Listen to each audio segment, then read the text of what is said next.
হয় আজি পবিত্ৰ মাঘ মাহৰ 7 তাৰিখ আৰু কামৰূপ জিলাৰ অন্তৰ্গত বৃহত্তৰ বৰহাৰদিয়া গাঁৱত অনুষ্ঠিত কৰা হৈছে সভাগন কাৰ্যসূচী।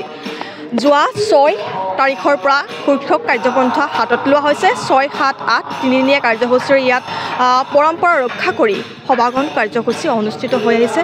ইয়াৰ উদ্যোক্তা কমিটি আছে, ইয়াৰ ৰাইজসকল আছে, ওজাপালি চলি আছে আৰু পবিত্ৰ মাঘ মাহৰ লগত সংগতি ৰাখি ইয়াৰ দাঁতি কাষৰীয়া লোকসকলক, ভকত বঞ্চকসকলক সিধা দিয়া পৰ্ব ইয়াৰ লগত সন্নিৱিষ্ট কৰা হয়। আমি কথা পাতিম, আমি অলপমান কথা পাতিবলৈ চেষ্টা কৰিম। ইয়াৰ ৰাইজসকল আছে, এইসকল লোকৰ প্ৰচেষ্টাতে আচলতে এই সভাগন কাৰ্যসূচী পৰম্পৰা ৰক্ষাৰে যুগ যুগ ধৰি চলি আহিছে। আমি কথা পাতিম। আপোনাৰ কাষলৈ আহিছোঁ, এইটো কি কাৰ্যসূচী অকণমান থুলমূলকৈ ক'বচোন। এইটো আমাৰ আচলতে আমাৰ এইটো অগ্নি পূজা বুলি কয়। অগ্নি পূজাৰ লগতে আমি এই যাত্ৰা পাৰ্টি যিটো অভিনয় ইয়াত মানে প্ৰদৰ্শন কৰা হয়, সেইটো আমি এই মাঘ বিহুৰ অগ্নি পূজাৰ সংগতি ৰাখি সেই অনুষ্ঠানবিলাক আমি মানে পৰিচালনা কৰি আছোঁ।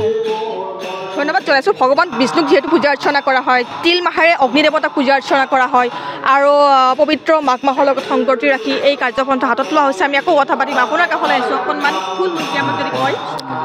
নিশ্চয়, আপোনালোকক সৰ্বপ্ৰথমে ধন্যবাদ জনাইছোঁ আমাৰ গাঁৱলৈ অহাৰ বাবে।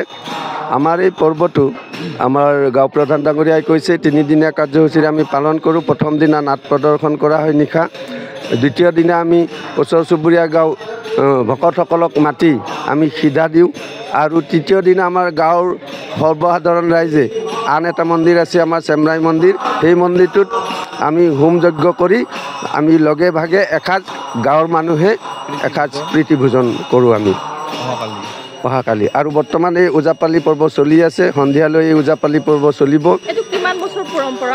প্ৰায় 50 বছৰ আমি জনাত 50 বছৰতকৈ বেছি হ'ব। হয়তো আগতে অলপ পৰ্ববিলাক বেলেগ বেলেগ ধৰণে আছিল, এতিয়া উন্নত ধৰণে অনুষ্ঠানবিলাক আমি চলাই নিয়াৰ কাৰণে চেষ্টা কৰি আছোঁ। আমাৰ গাঁৱৰ জনসাধাৰণৰ সহযোগত আমি যিমানখিনি পাৰোঁ আগবাঢ়িছোঁ। যোৱা নিশা আমাৰ যি নাট প্ৰদৰ্শন হ'ল, সুন্দৰভাৱে আমাৰ গণ্ডগোল নোহোৱাকৈ আমাৰ নাট উপভোগ কৰিছে আমাৰ জনসাধাৰণে। গতিকে শেষত আপোনালোকে আমাৰ এই দুখীয়া বা পিছপৰা অঞ্চলৰ এই গাঁওখনলৈ আহি আমাক মানে ৰাইজৰ মাজত পৰিচয় কৰি দিয়াৰ বাবে যিটো প্ৰচেষ্টা চলাইছে, তাৰ বাবে আপোনালোকলৈ ধন্যবাদ জনাই মই সামৰণি মাৰিছোঁ।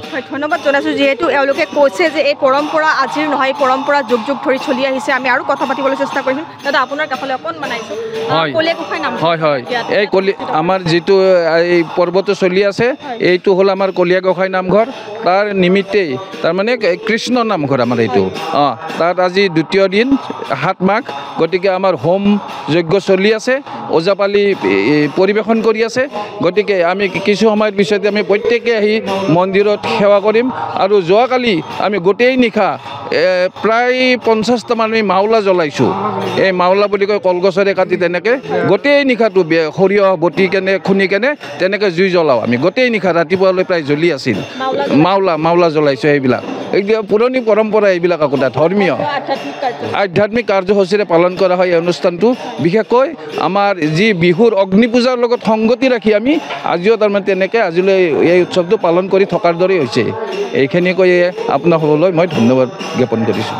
ধন্যবাদ জনাইছোঁ। আমি পোনপটীয়াকৈ আমি যি ওজাপালি চলি আছে, ওজাপালি কাষলৈ যাবলৈ চেষ্টা কৰিম। ওজাপালি আমি দেখিবলৈ পাইছোঁ।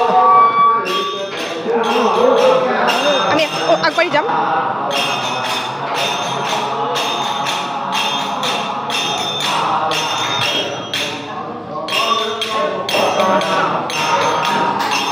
ওজাপালি প্ৰথমে দেখিবলৈ চেষ্টা কৰিম আৰু হোম যজ্ঞ আপোনাৰ চলি আছে, সম্পূৰ্ণ কাৰ্যসূচী আমি দেখিবলৈ চেষ্টা কৰিম।